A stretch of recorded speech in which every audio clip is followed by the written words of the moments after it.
ಎಲ್ಲರಿಗೂ ನಮಸ್ಕಾರ. ಶಾಲೆ, ಕೃಷಿ, ಗ್ರಾಮೀಣ ಜೀವನ, ಹಬ್ಬ ಹರಿದಿನಗಳು, ದೇವಸ್ಥಾನ, ಐತಿಹಾಸಿಕ ಸ್ಥಳಗಳು ಇನ್ನಿತರ ಮಾಹಿತಿ ನೀಡುವ ನನ್ನ ಯೂಟ್ಯೂಬ್ ಚಾನಲ್ಗೆ ಸ್ವಾಗತ. ನಾನು ನಿಮ್ಮ ಚಂದ್ರು ಗರ್ಗ. ವೀಕ್ಷಕರೇ, ನೀವೆಲ್ಲ ಕಾಂತಾರ ಫಿಲಂನಲ್ಲಿ ಪಂಜುರ್ಲಿ, ಗುಳಿಗ, ದೈವಗಳನ್ನು ನೋಡಿರ್ತೀರ. ಮತ್ತೆ ಪ್ರಕೃತಿ ಹಾಗೂ ದೈವಗಳ ಸಂಬಂಧವನ್ನು ಅಲ್ಲಿ ಬಹಳ ಅರ್ಥಪೂರ್ಣವಾಗಿ ತೋರಿಸಿದ್ದಾರೆ. ಅದೇ ರೀತಿ ಈ ಗ್ರಾಮದಲ್ಲಿ ದೈವವನ್ನ ಇಲ್ಲಿನ ಗ್ರಾಮಸ್ಥರು ಮೆರವಣಿಗೆ ಮಾಡಿ ಅರಣ್ಯಕ್ಕೆ ಕರೆದುಕೊಂಡು ಹೋಗಿ ಮತ್ತೆ ರಾತ್ರಿ ಊರಿಗೆ ಕರೆತರುತ್ತಾರೆ. ಅವೆಲ್ಲವನ್ನ ನಾನು ತೋರಿಸ್ತೀನಿ. ಎಂಡವರೆಗೂ ಸ್ಕಿಪ್ ಮಾಡದೆ ಈ ವಿಡಿಯೋ ನೋಡಿ, ಯಾಕಂದ್ರೆ ಈ ರೀತಿ ನಡೆಯೋದು ಕರ್ನಾಟಕದ ಕೆಲವು ಗ್ರಾಮೀಣ ಭಾಗಗಳಲ್ಲಿ ಮಾತ್ರ. ಸುಮಾರು ಆಂಜನೇಯ ಸ್ವಾಮಿಯ ರೂಪದಲ್ಲಿ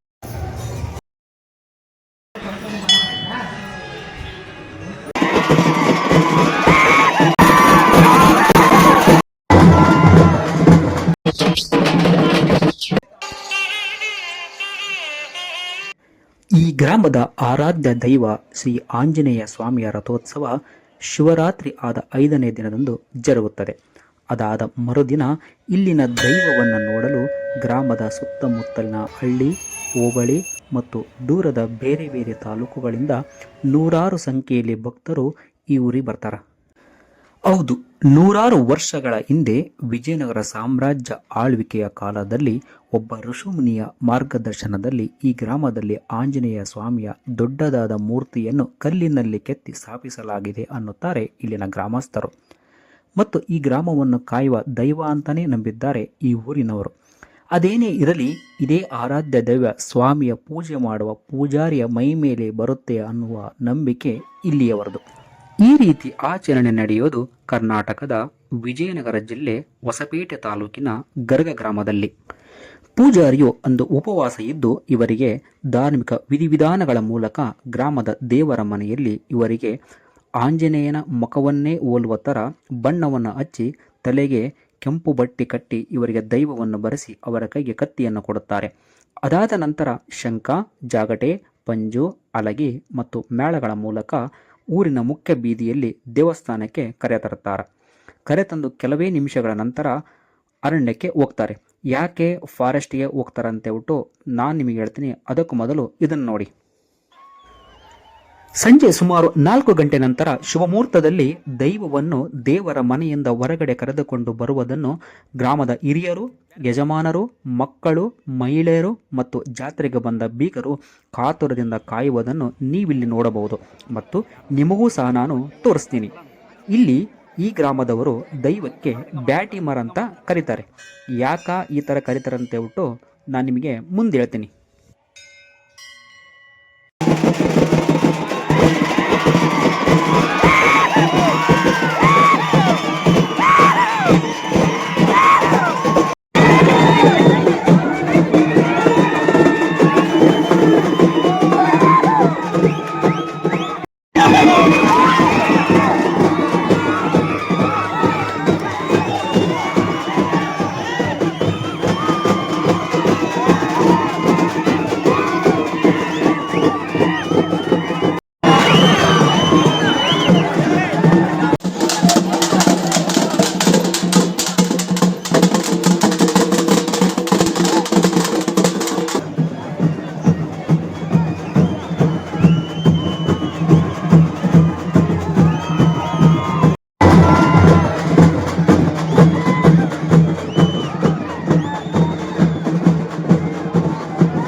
ಗ್ರಾಮದ ಪ್ರಮುಖ ಬೀದಿಯಲ್ಲಿ ಕರೆದುಕೊಂಡು ಬಂದು ಈಗ ಆಂಜನೇಯ ದೇವಸ್ಥಾನಕ್ಕೆ ಪೂಜೆ ಮಾಡಲು ಕರೆದುಕೊಂಡು ಹೋಗಿದ್ದಾರೆ.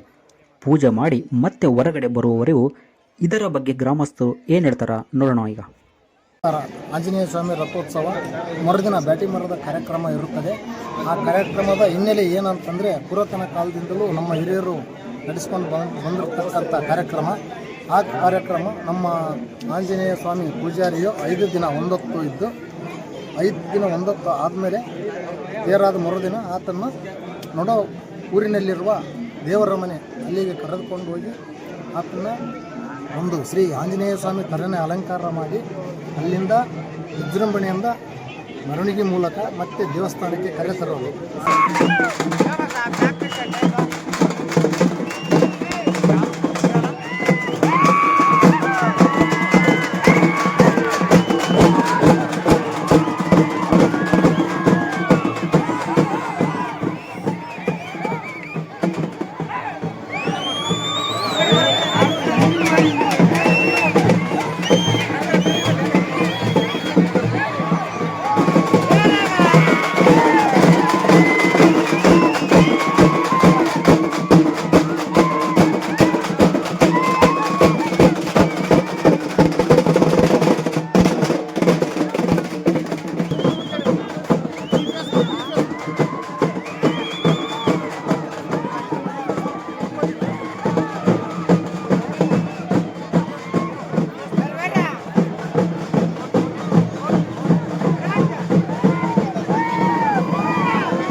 ಗ್ರಾಮದ ತೇರು ಬೀದಿಯಲ್ಲಿ ಪ್ರದಕ್ಷಿಣೆ ಹಾಕುವುದನ್ನು ನೀವು ನೋಡುತ್ತಿದ್ದೀರಿ. ಇದಾದ ನಂತರ ಸೂರ್ಯಾಸ್ತಕ್ಕೂ ಮುಂಚೆ ಪಲ್ಲಕ್ಕಿಯಲ್ಲಿ ಶ್ರೀರಾಮ, ಲಕ್ಷ್ಮಣ, ಸೀತೆ, ಆಂಜನೇಯನ ಮೂರ್ತಿಯನ್ನು ಹಾಗೂ ನೀವು ನೋಡುತ್ತಿರುವ ಬ್ಯಾಟಿ ಮರವನ್ನು ವಿಜಯನಗರ ಅರಸರ ಕಾಲದಲ್ಲಿ ಕಟ್ಟಲಾದ ಅರಣ್ಯದಲ್ಲಿರುವ ನಂದಿಹಳ್ಳಿ ಬಸವಣ್ಣನ ದೇವಸ್ಥಾನದ ಹತ್ತಿರ ಹೋಗಿ ಅಲ್ಲೇ ಪೂಜೆ ಮಾಡುತ್ತಾರೆ.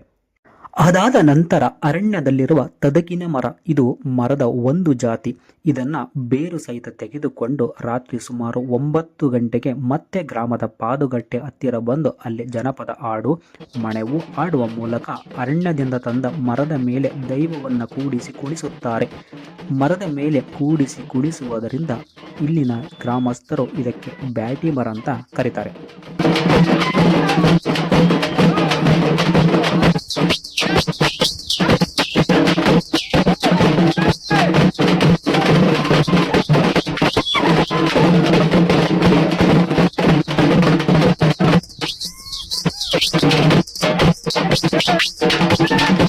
ಮತ್ತೆ ರಾತ್ರಿ 9:30ರಿಂದ 10 ಗಂಟೆ ಸಮಯದಲ್ಲಿ ನಮ್ಮದು ಪುರಾತನ ಕಾಲದಲ್ಲಿ ಹಿರಿಯರು ಪೂರ್ವಿಕರನ್ನು ಮಾಡ್ಕೊಂಡು ಬಂದಿರೋದ್ರಲ್ಲ, ಅದನ್ನು ಅಡವಿಯಲ್ಲಿ ಹೋಗಿ ಅಂದರೆ ಕಾಡಲ್ಲಿ ಬ್ಯಾಟಿ ಮರ ಅಂತಂದೇಳಿ ಅದು ಒಂದು ಗಿಡ ಇರುತ್ತದೆ.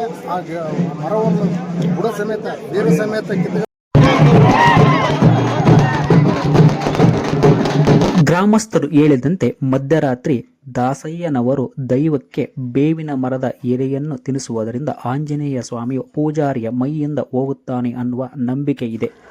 ಇಲ್ಲಿ ನೀವು ಸೂಕ್ಷ್ಮವಾಗಿ ಗಮನಿಸಬೇಕಾದ ಅಂಶ ಏನೆಂದರೆ ಅರಣ್ಯ, ದೈವ ಮತ್ತು ಗ್ರಾಮದ ಸಂಬಂಧ.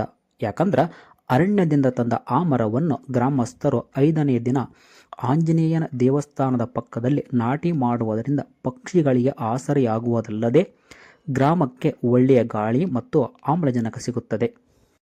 ಪುರಾತನ ಕಾಲದಿಂದ ನಡೆಸಿಕೊಂಡು ಬಂದ ಈ ಜಾತ್ರೆಯನ್ನು ಈ ಗ್ರಾಮಸ್ಥರು ಮುಂದುವರಿಸಿಕೊಂಡು ಹೋಗುತ್ತಿದ್ದಾರೆ. ಹಾಗಾಗಿ ಈ ಗ್ರಾಮಕ್ಕೆ ಒಳ್ಳೆಯದಾಗಲಿ ಅಂತ ಹೇಳ್ತಾ ಈ ವಿಡಿಯೋ ನಿಮಗೆ ಇಷ್ಟ ಆದರೆ ಒಂದು ಲೈಕ್ ಕೊಡಿ, ಬೇರೆಯವರಿಗೆ ಶೇರ್ ಮಾಡಿ. ಇನ್ನೂ ಚಾನಲ್ನ ಸಬ್ಸ್ಕ್ರೈಬ್ ಆಗಲಿ ಅಂದರೆ ಸಬ್ಸ್ಕ್ರೈಬ್ ಮಾಡಿ.